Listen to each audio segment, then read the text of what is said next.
Bendecido sea el nombre del Señor. Vamos a comenzar trayendo una palabra, pero que la palabra salga de la Escritura. Yo estoy en contra, pero muy en contra, de cuando un hombre tiene un pensamiento o una idea que busque textos para apoyar la idea. Eso es llevar a la Biblia ideas preconcebidas y buscas textos y apoyos que apoyen tu idea. El tema debe nacer de la propia Escritura. El desarrollo debe nacer de la propia Escritura y el final debe nacer de la propia Escritura. Cuando un predicador cumple esos requisitos, para mí ya ha aprobado. Y si no cumple esos requisitos, así un predique en una convención nacional y le saquen a hombros como el cordobés, yo me voy de esa convención y no le escucho. El tema nace del texto, se desarrolla en el texto y muere en el texto. Porque hablando Dios, ¿qué voy a hablar yo? Ahora, si tú te atreves a hablar hablando Dios, eso es cosa tuya, yo no. Vamos a leer Mateo 5:13, a ver qué sale del texto. Vosotros sois la sal de la tierra, pero si la sal se desvaneciere, ¿con qué será salada? No sirve más para nada, sino para ser echada fuera y hollada por los hombres. El Señor Jesús aquí está hablando en un contexto, en Mateo, que es el sermón más largo que dio, el sermón del monte, de las bienaventuranzas, Mateo 5, 6 y 7. Y después de hablar de las bienaventuranzas, que es el carácter del cristiano, repito, las bienaventuranzas debe ser el carácter del cristiano. Cuando habla del carácter del cristiano, habla de la misión del cristiano. Pero Jesús no habla de la misión del cristiano si antes no habla del carácter del cristiano. Porque primero viene el uno y luego viene el dos. Repito, en Mateo capítulo 5, verso 1, comienza a hablarnos del carácter del cristiano, ¿sí o no? De las bienaventuranzas. Y cuando ha puesto la base del carácter del cristiano, ahora dice la misión del cristiano. Vosotros sois la sal de la tierra. Si la sal se hace insípida, pierde su sabor, no sirve para nada. ¿No dice eso la Biblia? Si la sal pierde su identidad, no sirve para nada. ¿Quién lo ha dicho? Jesús. Ahora, ¿a quién le contradice a él? Si la sal pierde su identidad, no sirve para nada, ¿no? Entonces, la actividad debe ir arraigada en la identidad. Y nunca la identidad en la actividad. ¿Y quién lo ha dicho? Jesús.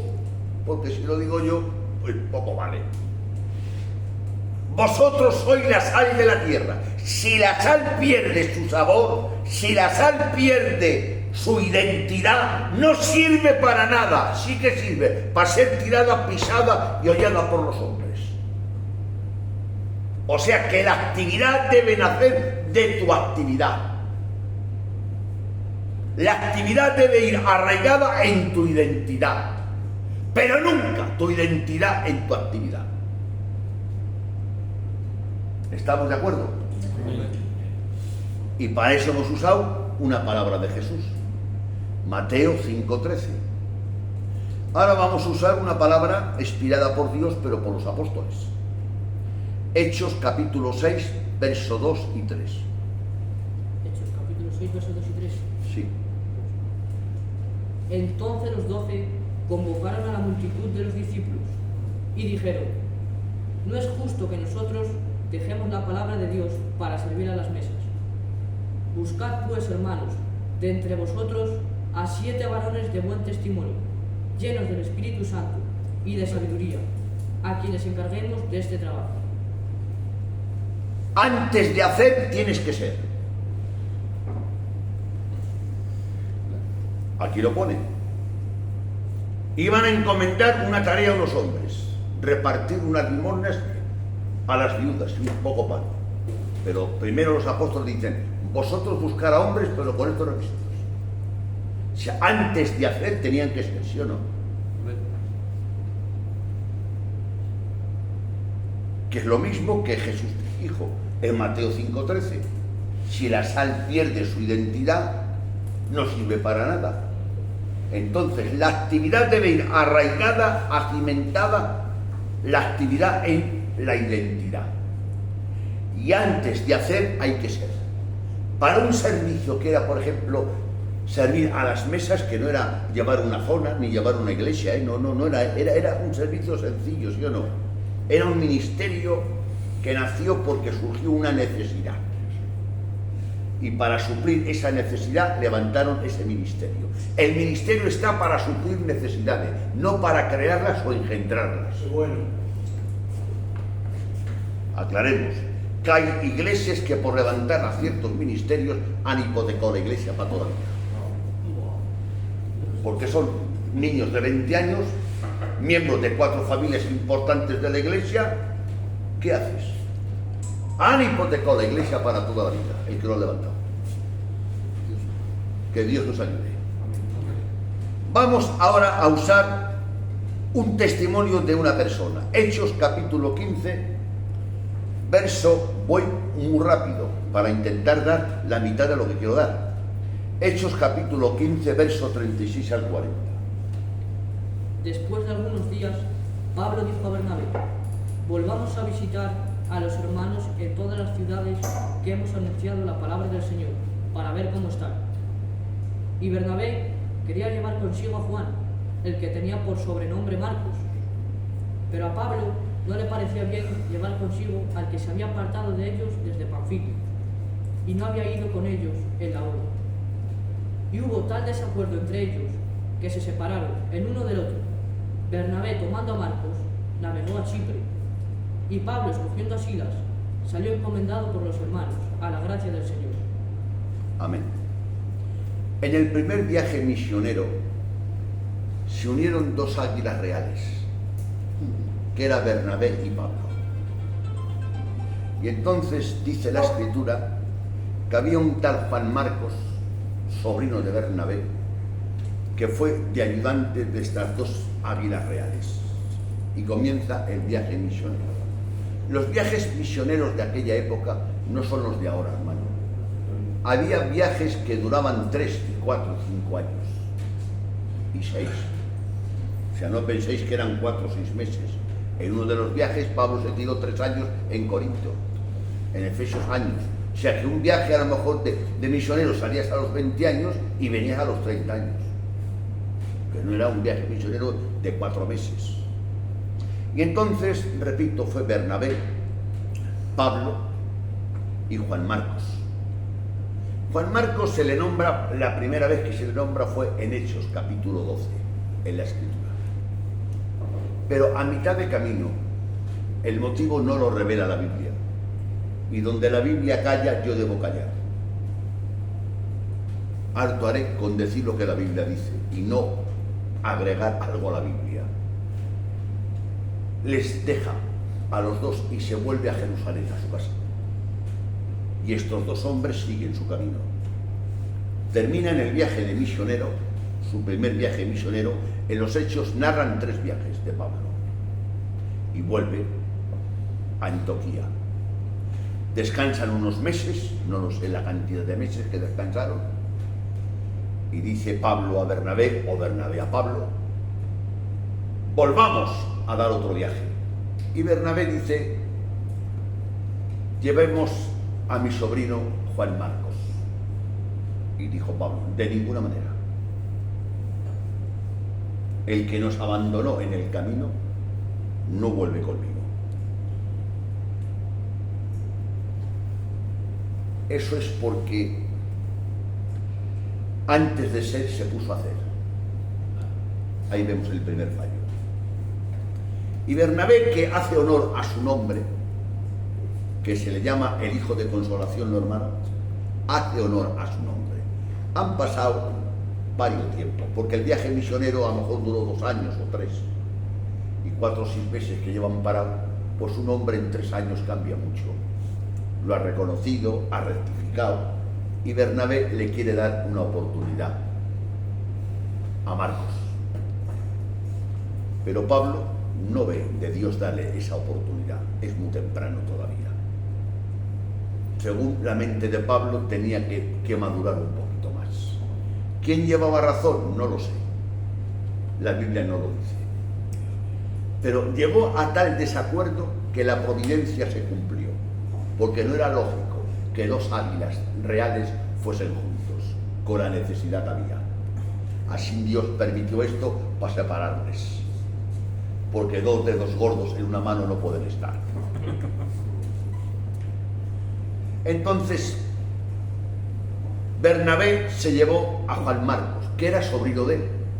Pero yo, haciendo honor a su espiritualidad de Bernabé, yo no digo que Bernabé le quería usar misericordia porque era su sobrino. ¿Por qué, machaco? Porque la Biblia no me da permiso. La Biblia dice de Bernabé que estaba lleno del Espíritu Santo y lleno de fe, ¿sí o no? Y a un hombre que está lleno del Espíritu Santo, lleno de fe y de buen testimonio, y que vende su propiedad y lo pone a los pies de los apóstoles, no puedo decirle que se lió en la carne. No me da autoridad su testimonio a decir eso. Bernabé lo hizo porque pensó que era su obligación echar una mano y darle una oportunidad. ¿De acuerdo? Aquí vemos que el fallo grande de un hombre sin estar preparado se mete a viajar con un gran Pablo y un gran Bernabé. Eso es mucho, hermanos. Y este era un pollito. Y a mitad del camino, no sé si a los 4, 6 meses, 7 meses o el año, tú figúrate a un hombre joven que acompaña a un misionero y se tira 5 años fuera de la mujer y de los hijos. Pues es fácil que a los 6 meses se acuerde de la mujer y de los hijos y se vuelva para atrás. Es que volar con esas águilas es muy difícil. Alabanzas al Todopoderoso. Entonces aquí vemos que Pablo se llevó a Silas y Silas, y Bernabé se llevó a Marcos, pero no quedaron mal, cuidado, un nuevo tirante. Eran los dos muy espirituales, repito, y eran de mucha talla, lo que cada uno fue fiel a lo que pensaba y a lo que creía, nada más. Y ahora vamos a usar un texto que está en 1 de Pedro 5:13.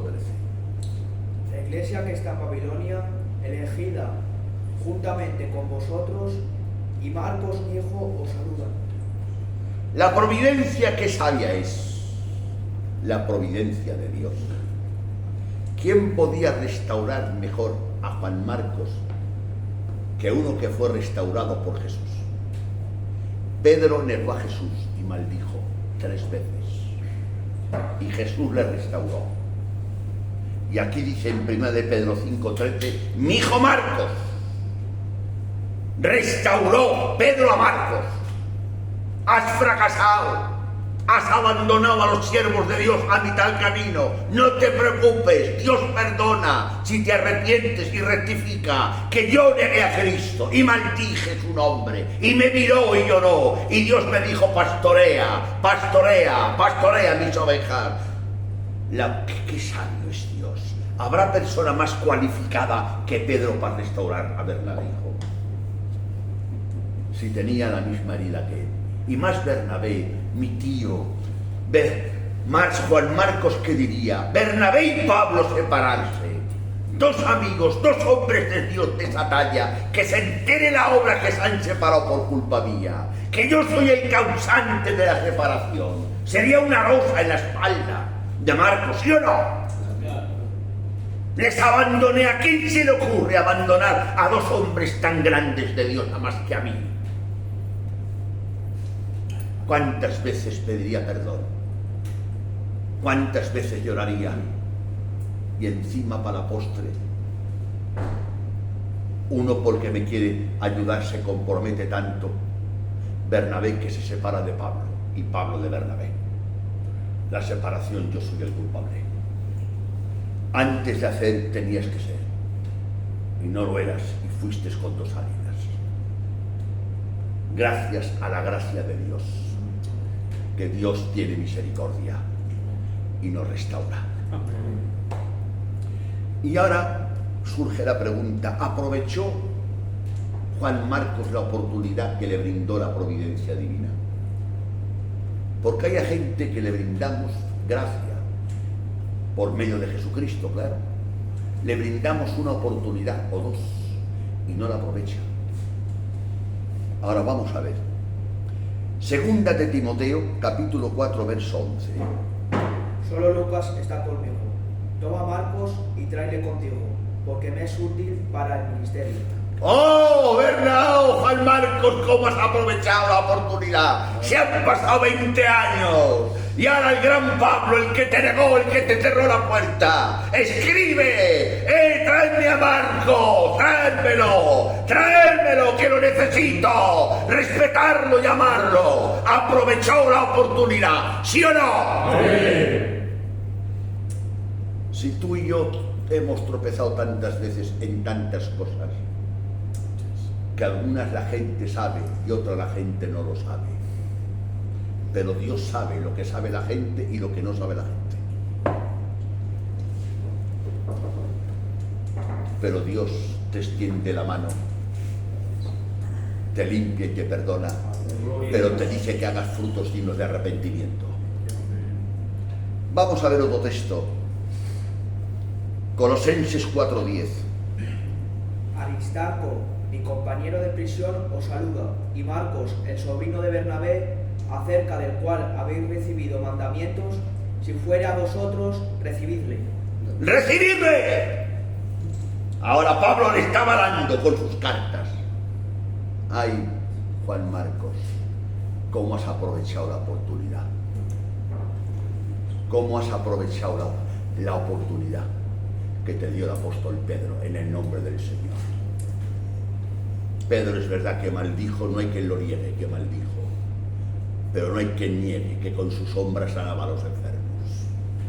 Cuenta tú lo que quieras.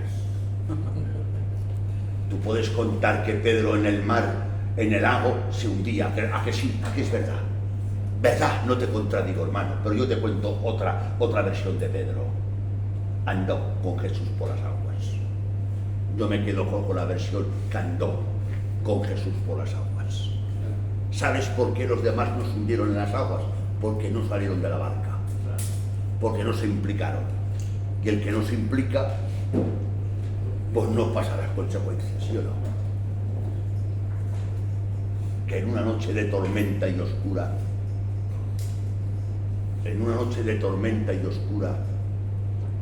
las olas levantándose, le dijo Pedro, cuando Jesús le dijo, yo soy. Si eres tú, manda que yo vaya. No dice, si eres tú, voy, como tú lo dices. No, tú no vayas, ¿por qué vas ahí? Si eres tú, mándame tú que yo vaya, yo voy. Pero yo voy, no si eres tú, si tú me mandas. No basta con que sea él, te tiene que mandar. Le tiró el guante al Señor. Si eres tú, mándame que yo voy. Y Jesús le dijo, ¡vente! Y dijo, ¿dónde va Pedro? Tanto que vayas. Ahora mismo voy. ¿Quién vería sacar las piernas a Pedro de la barca de noche en la tormenta y caminar? ¡Aquí estoy! ¡Voy hacia ti! Eso es tener fe, ¿sí o no? Amén. Pero somos humanos. El que duda es el que tiene fe. El que no tiene fe no duda, es que no cree. Y como no cree, no puede dudar. Y cuando se vio, le pidió socorro y Dios le extendió la mano. ¿Y quién vería volver a la barca? A Pedro con Jesús, ¿sí o no? Entonces, ¿qué vas a contar? Que Pedro se hundió en las aguas. Si cuentas es verdad, pero ¿por qué no cuentas mejor que Pedro andó con Jesús por las aguas? Es más positivo, ¿no? Anima más, ¿sí o no? Bien, hemos leído. Ahora vamos a ver Eclesiastes, el pastor que lee ahora para que descansen los niños. Eclesiastes capítulo 3, verso 1 Todo y 2. tiene Todo tiene su tiempo, y todo lo que se quiere debajo del cielo tiene su hora. Tiempo de nacer y tiempo de morir. Tiempo de plantar y tiempo de arrancar lo plantado. Tiempo de matar y tiempo de curar. Tiempo de destruir y tiempo de edificar. Tiempo de llorar, tiempo de reír.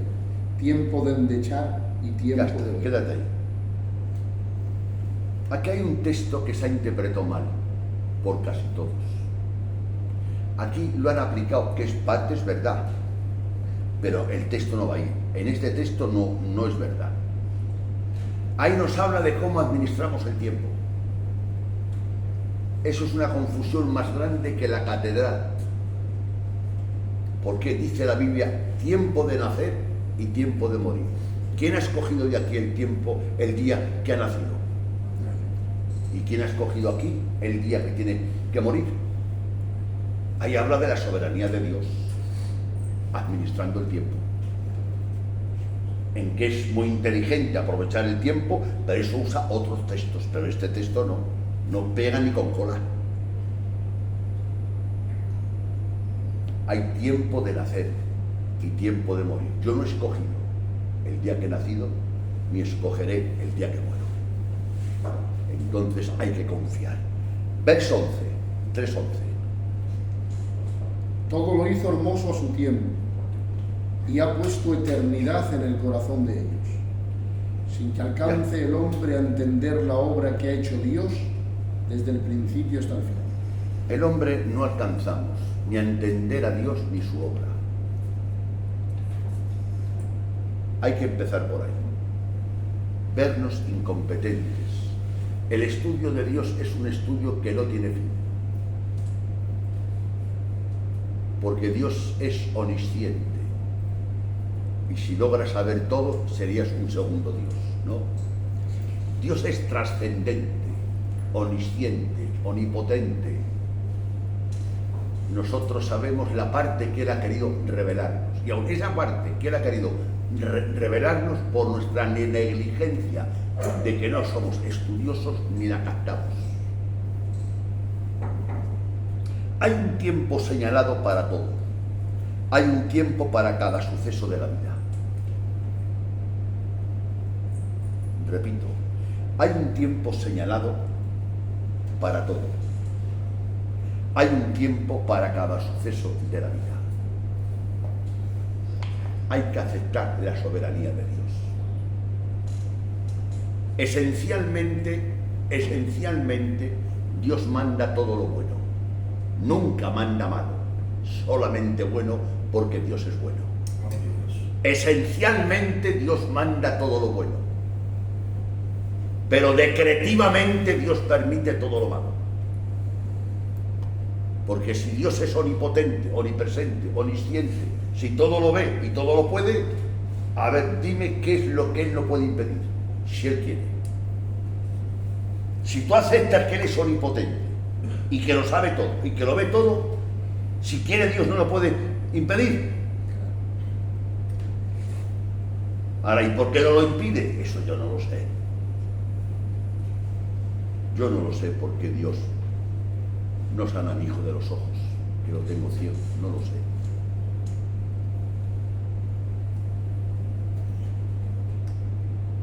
Pero lo acepto. Él sabrá. Hay que creer en la soberanía de Dios y vivirla.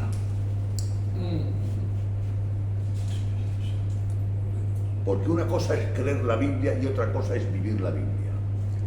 Y cuando hay un problema, la Biblia no aparece por ningún sitio.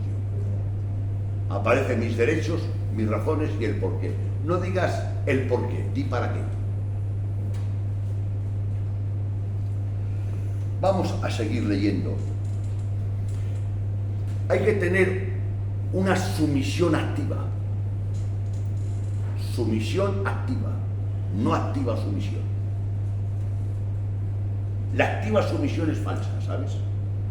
Y la sumisión activa es auténtica. A esta jovencita la voy a poner en el coro y la voy a poner en una lista de lo que se tiene que quitar y de lo que tiene que hacer. A los 6 meses dice la jovencita, hermano, todo lo que me has dicho hecho. Y todo lo que me decía que me estorbaba, me lo he quitado. Quiero mi cargo que me has ofrecido. Te ha comprado el cargo. Lo has puesto en venta y te lo ha comprado. Hace falta ser ignorante, vender los cargos de Dios. Bendito sea Dios, que atrevimiento. Luego ha llevado bien el coro, pero se ha casado la jovencita, ha tenido unos niños, hace falta su marido, va al mercado, viene con prisa y le dice, mira hermano, lo que podía hacer antes, ahora ya no puedo hacerlo. Lo cogí casi de mocica, tengo dos criaturas, la vida está mal, tengo que ayudar a mi marido, lo siento. Bueno hermana, pues que Dios te bendiga por la labor que has hecho y por esa otra. Bien, no hay ningún problema. Pero el problema que yo veo es que nada más dejar el cargo desciende la hermana. Y al año paso yo por allí y por eso dice, ¿qué tal hermana? Esa ya no es lo que era, ni al punto viene. Lo que la motivaba era el cargo. Se ha quitado la motivación que la traía al culto y buscar a Dios y ha desaparecido. Sumisión activa, no activa sumisión.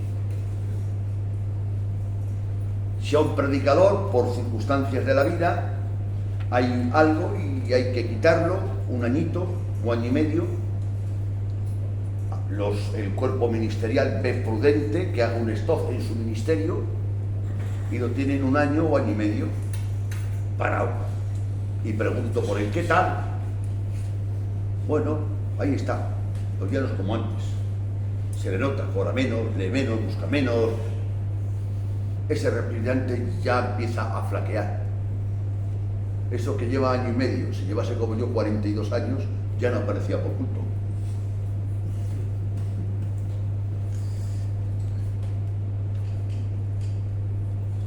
Cuidado con las buenas acciones con malas motivaciones. ¿De acuerdo? Seguimos un poquito más. ¿Qué os parece? Lamentablemente, servir antes de estar listo no solo puede llevarnos al error, sino también a la deformación del carácter. ¿Dónde lo pone? Primera de Timoteo, capítulo 3, verso 16. 6, sí, perdón. No un neófito no sea que envaneciéndose caiga la condenación del diablo. No un neófito, no un nuevo, no siendo que envaneciéndose caiga en la condenación del diablo. Romanos 12:3.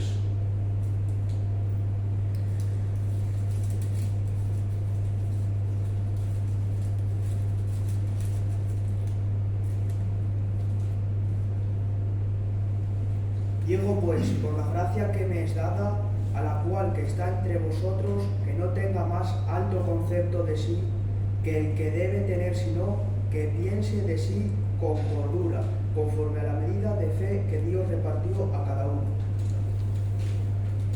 Lamentablemente, servir antes de estar listo no solo puede llevarnos al error, sino también a la deformación del carácter. Era una buena oveja, era precioso en la iglesia, era maravilloso, y la has estropeado, compañero. Has cortado la manzana antes de tiempo. Y la fruta que madura en la cámara no es igual como la fruta que madura en el árbol.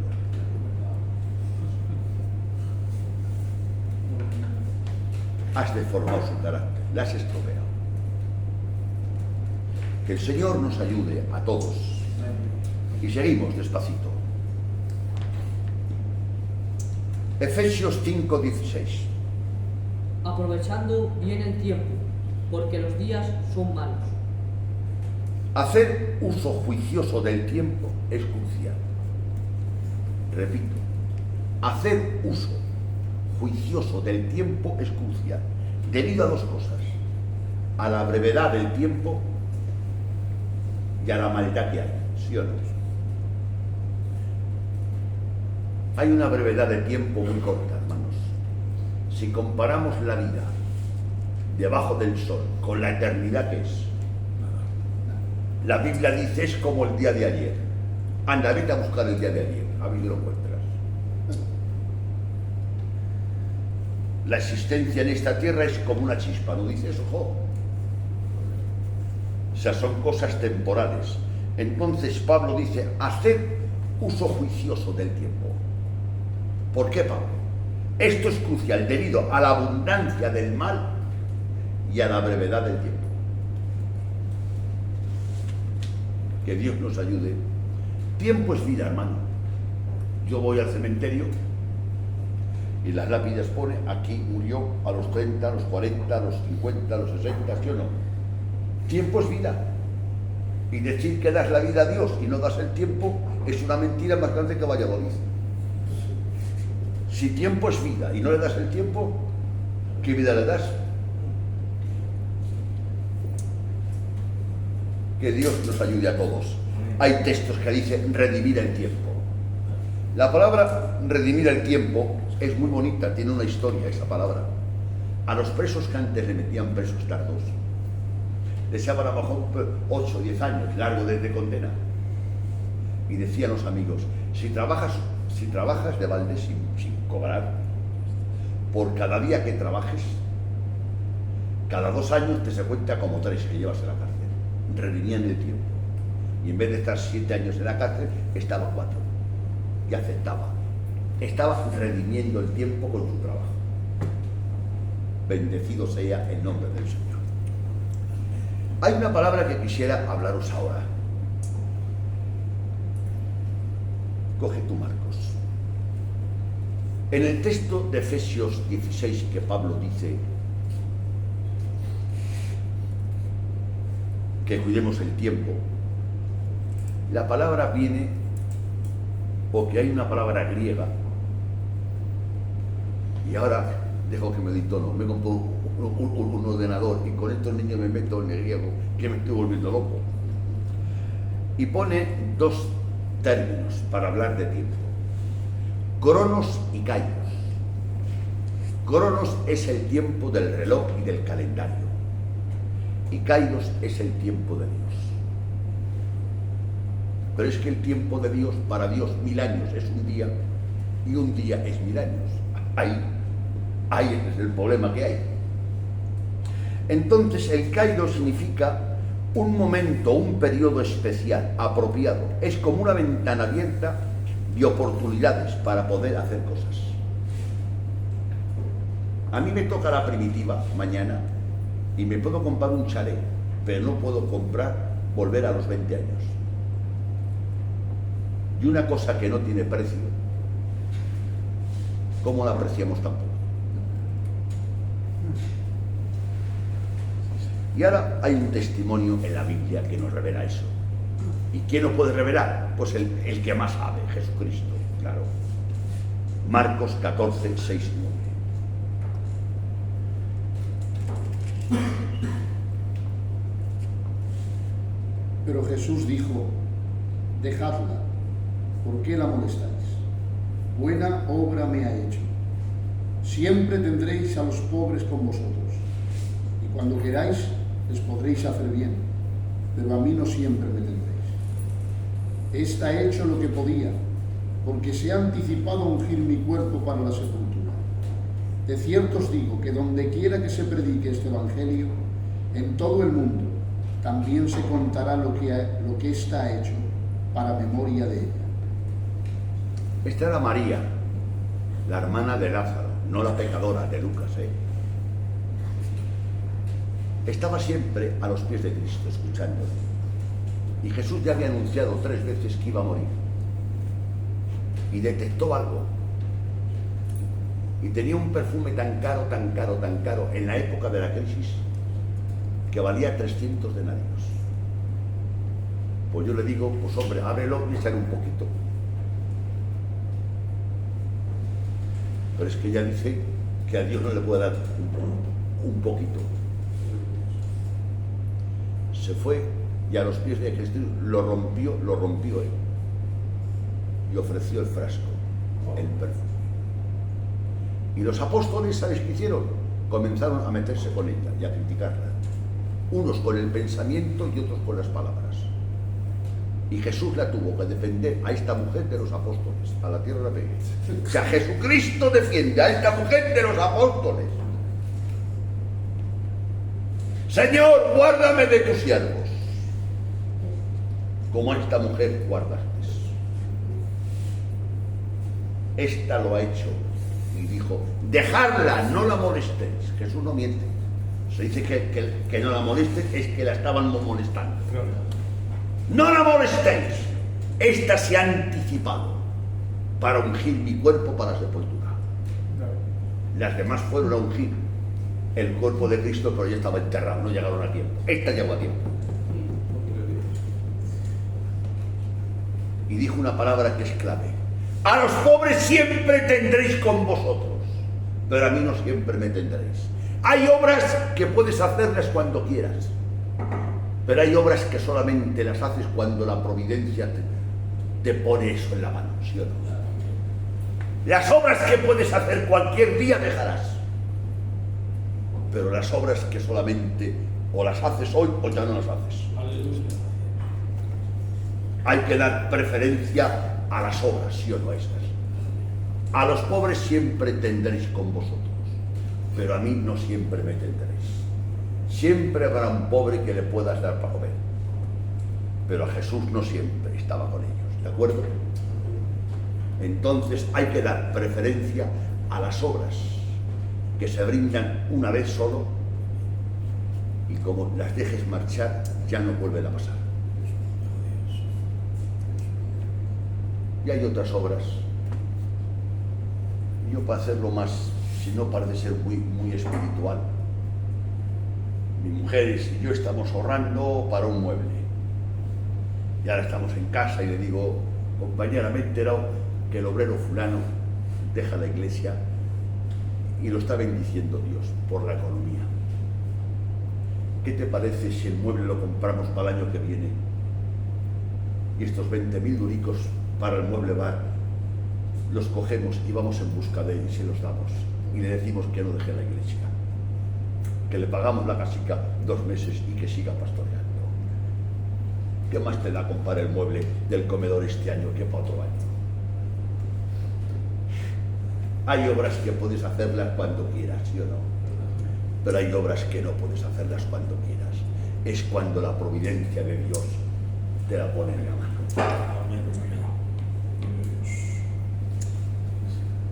Eclesiastes 3:11, ¿lo tenéis alguno? Venga, tú mismo.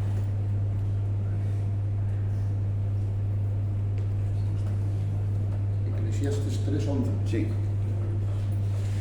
Todo lo hizo hermoso a su tiempo y ha puesto eternidad en el corazón de ellos. Amén. Dios creó con un sentido de eternidad al hombre. No es exagerar decir que la historia de la humanidad es la historia de la religión, ¿sí o no? ¿O es de exagerar eso? La historia de la humanidad es la historia de la religión.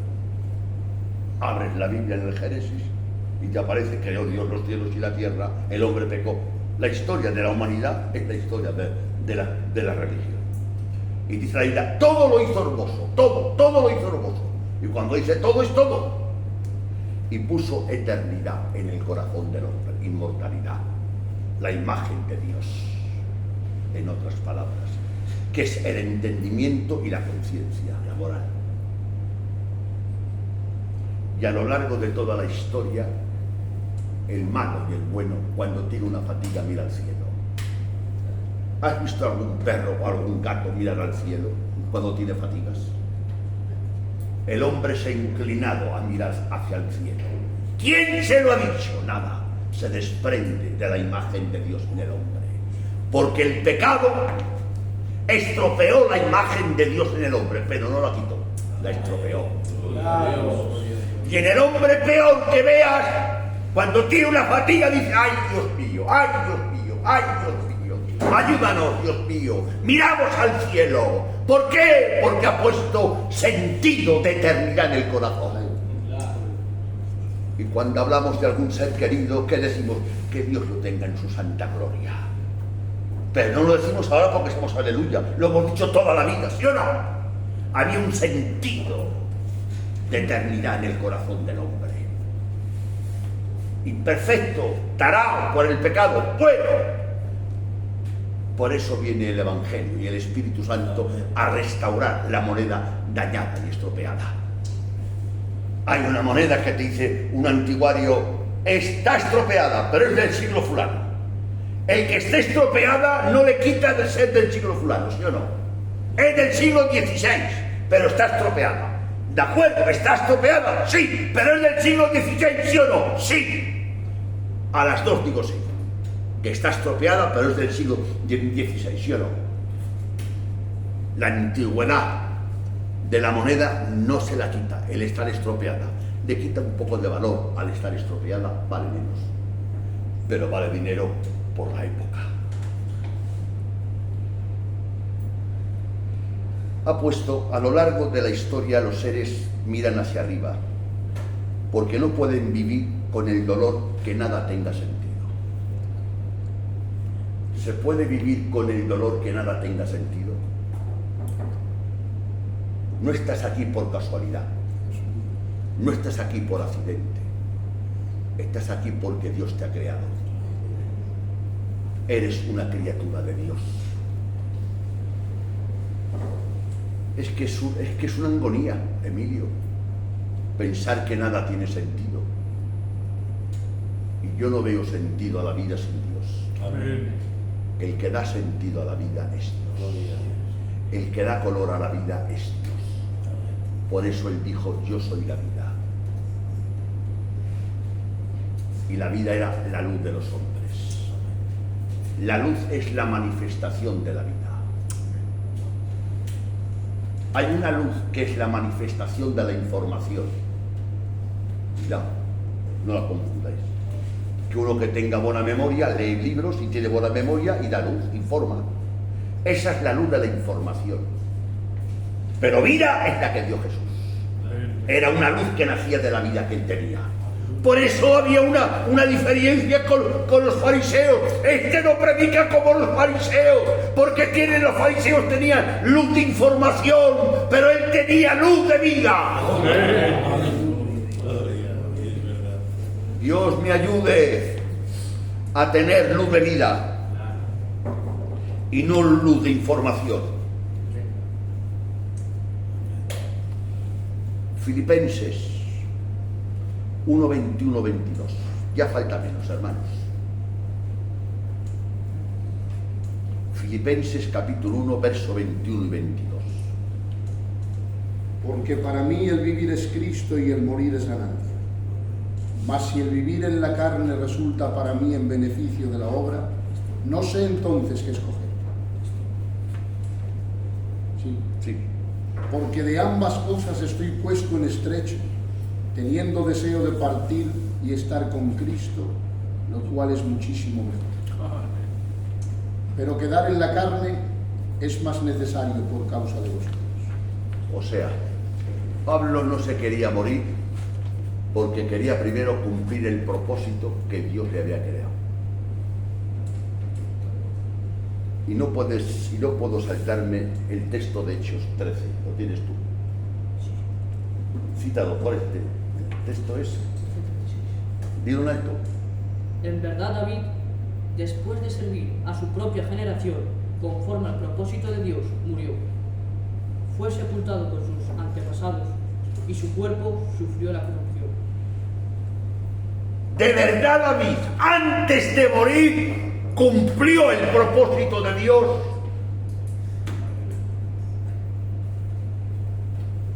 David, antes de morir, sirvió a su generación cumpliendo el propósito de Dios. Conforme al propósito de Dios. Antes de morir. Antes que te mueras. Antes que el cántaro se parta. Cumple el propósito de Dios en tu vida. David, antes de morir, sirvió a su generación al propósito conforme la voluntad de Dios antes de morir. Hay un propósito. Y en Efesios, y voy a citar si no me alargo mucho, en Efesios dice que Dios nos creó y puso obras de antemano. ¿No dijo eso? Obras de antemano para que andemos en ellas. Efesios 2:10. Obras de antemano para que andemos en ellas. Dios nos ayude. Dios en su soberanía, hermanos, hace floreros, hace tazas, distintos conforme al propósito de su voluntad. La taza tiene una sica, el vaso no tiene asa, el florero tiene otro modelo. Va a tener envidia el florero de la taza y la taza del vaso. Él no es el alfarero. A cada uno la ha hecho para un servicio. Y con esto había más, pero voy a dejarlo aquí. Dios nos creó para que seamos teocéntricos, no egocéntricos. Y Dios nos salvó para que seamos cristocéntricos. Y en vez de ser teocéntrico y cristocéntrico, soy egocéntrico. Un hombre que quebranta el por qué Dios la ha creado y quebranta el por qué Dios la ha salvado, ¿qué vas a hacer con él? Nada. Que se arrepienta y que Dios le ayude. Que Dios os bendiga mucho.